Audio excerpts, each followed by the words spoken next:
Assalamualaikum dan salam sejahtera. Baik, ini merupakan video yang ketiga di mana kita akan membuat basic analysis. Okey, basic analysis yang mana saya dah upload untuk USD Chef dan juga GBP USD sebelum ni. Okey. Now kita akan teruskan dengan Euro USD. Kita bermula dengan time frame monthly. Macam yang tuan-tuan dan puan-puan boleh nampak, yang mana ada dua marking RBS yang berwarna hitam. Maksudnya dia masih lagi belum batal. Dan candle untuk bulan ini masih lagi belum close. Disebabkan itu saya warnakan dia dengan warna hitam. Pasal apa warna hitam? Dan kenapa perlu untuk kita memberikan perhatian kepada kedudukan RBS yang itu? Ada kemungkinan untuk Euro USD mempertahankan kedudukan harganya di mana dia akan membuat closing candle monthly ni tadi lebih tinggi daripada kedudukan RBS ni yang saya tanda ni. Okey. Baik, seterusnya kita nampak yang ada besar kemungkinan dia akan terus menuju kepada RBS yang bawah ni. Okey. So kita tengok dekat time frame weekly. Okey. So ini dia gambaran untuk time frame weekly.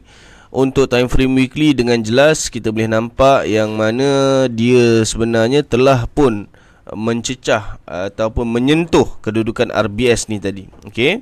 Dekat sini saya nak kena tambah satu lagi description. Okey, saya baru perasan.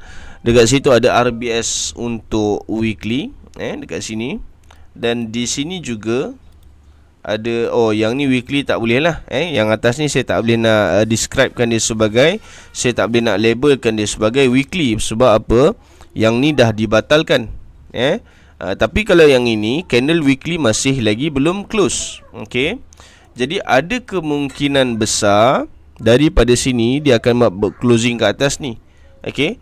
Euro USD dalam lebih kurang 54 pips. Kalau kata dalam dalam daily average dia, paling average dia lebih kurang dalam 90 ke 80 pip lah sehari lebih kurang. Okey. Jadi ada kemungkinan untuk dia membuat closing lebih tinggi daripada RBS monthly dan RBS weekly ni. Okey. So kita tengok pula dekat time frame daily. Okey. Time frame daily kalau kita perhatikan, dia ada sedikit clash dekat sini. Yang mana kedudukan RBS time frame daily, RBS time frame monthly dan weekly yang saya tandakan dengan warna hitam ni tadi. Okey. Yang kat sini, dekat sini pula ada RSBR daripada time frame daily warna merah. Okey guys, kena ingat hari ni hari Khamis, hari kedua terakhir dalam minggu ini untuk trade. Jadi bila mana hal ini berlaku, kebiasaannya hari Jumaat ni dia akan menjadi satu hari yang tergantung.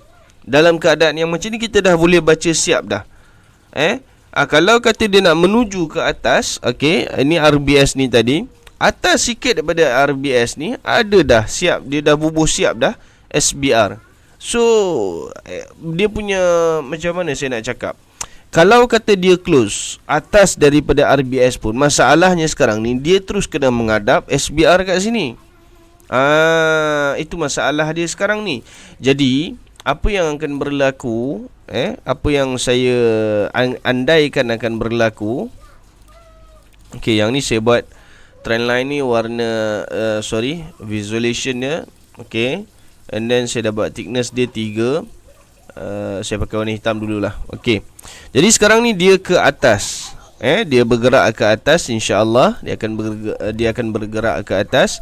Seterusnya bila mana dia dah sampai dekat atas ni tadi, dia akan berada dalam satu kedudukan yang mungkin lah, ni mungkin andaiannya dia akan berlaku satu kedudukan sideways di sini. Okey.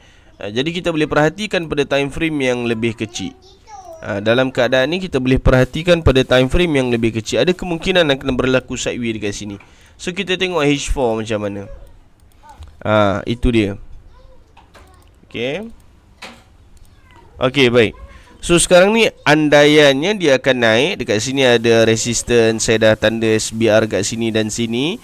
So lebih kurang kalau kata dia naik, dia turun, dia naik dan sebagainya, saya buat ni lah, saya buat plotting sikit. Saya buat plotting sikit. Tapi plotting ni betul-betul hanya berdasarkan kepada ni je hanya berdasarkan kepada basic analysis sahaja. Dia terhad hanya untuk basic analysis. Kita belum gandingkan dengan do teori dan sebagainya lagi ni. Okay.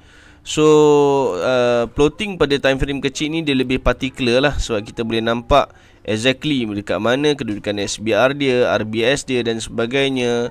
So saya menggunakan point-point SBR dan RBS ni sebagai tempat di mana saya akan okay, dia sampai SBR, dia drop kan, dia drop, dia turun balik. Bila dia turun balik sini RBS. So dia terus naik, dia akan sangkut dekat sini. Pasal apa? Sini ada SBR. Kemudian dia turun balik. Kenapa dia sangkut dekat sini? Sebab sini dah jadi RBS. Okay. So saya buat macam ni. Okay, lebih kurang. Okay, selesai. Baik. So itu dia. Dekat sini merupakan kedudukan RBS monthly dan weekly, manakala yang atas ni pula kedudukan SBR daily. Okey, baik. So gambaran dia lebih kurang macam mana? Okey, ini keadaan dia. Jadi andaian saya ialah untuk daily dia akan naik sampai atas ni. Okey, dia akan naik. Kalau kata dia boleh tembus pun RBS daily dekat sini. Saya tanda dengan anak panah kejap yang dekat sini. Okay. Kalau sekalipun dia boleh menembusi anak panah yang berada di sini, saya warnakan warna biru yang ni okay. Masalahnya sekarang ni ada SBR daily kat sini. Okay. Dan kalau sekiranya dia berjaya menembusi kedudukan RBS yang ini, ada dua kedudukan RBS daripada time frame H4 pula yang akan memampan. Saya pun tak pasti ayat tu betul ataupun tidak. Menampan, lebih kurang macam tu lah. Kira macam price naik balik dan dia bounce balik dekat sini. Okay. Macam mana nak buat Saya pakai double line saya pakai double pixel Saya pakai double pixel dan saya akan tunjukkan, saya cuba visualkan pada tuan-tuan dan puan-puan macam mana keadaan yang dikatakan memampan tu tadi tu. Okay. Okay, so ni RBS yang kedua. Okay, ni RBS yang kedua. Jadi sekarang ni kalau kata price naik sampai atas ni, ada dua bakal RBS yang akan menghalang pergerakan USD daripada meneruskan terjunan ke bawah. Tapi sini kalau kata boleh retracement semua nak kena clear lah. Baru cantik, baru solid, baru sedap. Okay.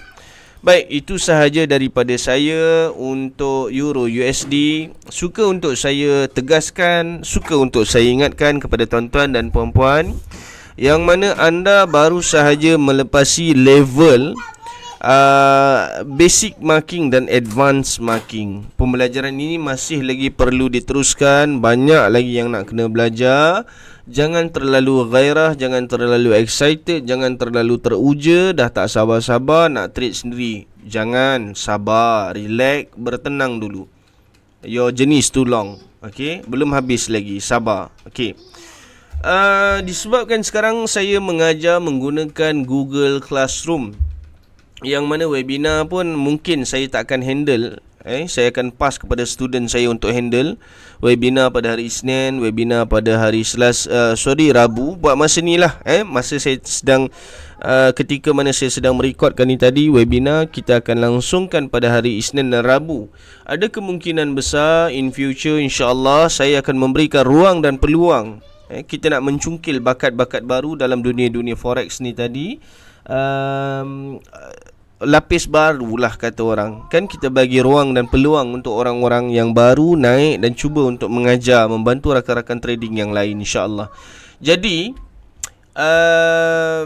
nasihat saya, kalau kata saya masih lagi handle webinar, alhamdulillah lah, tak ada masalah.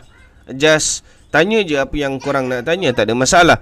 Tapi during the webinar, kalau kata saya dah tak handle, tolong make sure jadualkan diri anda, disiplinkan diri anda untuk memastikan bahawa pemilihan pair yang pertama, yang kedua, hari Minggu adalah hari untuk update marking. Yang ketiga, hari Minggu merupakan hari di mana kita nak check range currency yang kita dah pilih. Yang ketiga. Yang keempat, kenal pasti kedudukan entry yang baik. Jenis yang macam mana? Swing, intra, scalping, pilih. Tengok. Fahamkan betul-betul. Sebab normally student yang belajar badar ni, sebab bila saya buat marking monthly, weekly, daily, yang lain pun ikut monthly, weekly, daily, dan diorang tak apply pada time frame H4, H1 dan yang lebih kecil daripada tu. Saya mengajar, saya buat contoh. Kalau saya mengajar dan saya mengajar menggunakan time frame yang kecil, kejap-kejap nak ubah, kejap-kejap nak ubah, pening lah macam tu, kan? Sebab tu bila mana saya mengajar, saya menggunakan time frame yang besar, monthly, weekly dan daily. Bila mana tuan-tuan nak trading, katakanlah scalping, takkan nak scalping dekat time frame daily kot. Katakanlah tuan-tuan dan puan-puan nak intra, takkanlah nak intra dekat time frame weekly kot. So kena bijak, kena cerdik, kena pandai nak macam mana nak olah mengikut kesesuaian dan keselesaan masing-masing. Ada yang nak fokus hanya pada satu pack, silakan, tak ada masalah. Tidak ada bantahan dan tidak ada larangan. Yang paling penting dalam forex ialah mencari satu kaedah, mencari satu cara, mencari satu teknik dalam keselesaan kita nak trade, dalam kesesuaian, dalam keserasian kita nak trade. Jangan trade, jangan pilih satu-satu teknik, jangan pilih satu-satu formula dan sebagainya sebab dia nampak elegance, dia nampak eksklusif, dia nampak wow, dia nampak hebat, dia nampak power, dia nampak complicated sampai orang nak tengok pun tak faham. Jangan. Macam saya tengok data, saya faham. Sebab tu saya guna data. Tak ada dah nak analisis tarik SBR ke RBS ke SNR ke apa, tak ada. Saya dah tak pandang apa dah. Bahkan candle sekali pun saya dah tak tengok. Time frame sekali pun saya dah tengok. Saya dah tak tengok time frame sekali pun. Saya tak endahkan semua benda tu. Yang saya tahu, saya tengok data, keluar signal apa dan saya masuk. Simple. As simple as that. So bergantung kepada keselesaan dan keserasian masing-masing. Cuma insya-Allah saya akan cuba untuk usahakan mapping tu tadi, insya-Allah sekiranya berkelapangan. Okey, saya akan cuba untuk usahakan beberapa individu yang dipercayai ataupun mungkin saya sendiri untuk keep on updating the pair yang telah dipilih oleh mereka. Okey. Sekian sahaja daripada saya. Terima kasih dan tahniah saya ucapkan kepada mereka yang masih lagi kekal dalam pembelajaran. Dan kena ingat, cabaran yang akan datang lebih besar. Apa dia? Do teori.